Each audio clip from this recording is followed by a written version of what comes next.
या अल्लाह, तो अपने बंदों को दोजख की आग से बचाइए। आग तो वैसे भी हराम है मुसलमान के ऊपर, हर सुन्नी मोमिन भाई के ऊपर। या अल्लाह यार सुल्तान बड़ी ठंड हो रही है यार, आज कहीं बर्फ बुर्फ गिर गई क्या? हाँ गलन तो मुझे भी लग रही है और ठंड बाकी में बहुत हो रही है। कोई आगे उगी का इंतजाम हो तो यार करें। चलो आगे यार जलाओ यार फटाफट, बहुत ठंड लग रही है यार। देखो यार अब मजा आया नहीं आया, जिस हाँ में जान आई। अब भाईजान ये कौन वहां से आ रहे हैं? आ जाए दो यार, बिठा लो आगे में यार, भैया ठंड हो रही बहुत।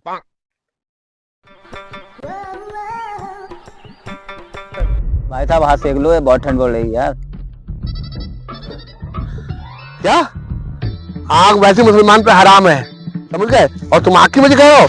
बुझाओ से, समझ गए? आग हराम है, हैं? आग पे बिठा लोगे मुझे, हैं? शर्म नहीं आती तुम्हें? अब मारो दे।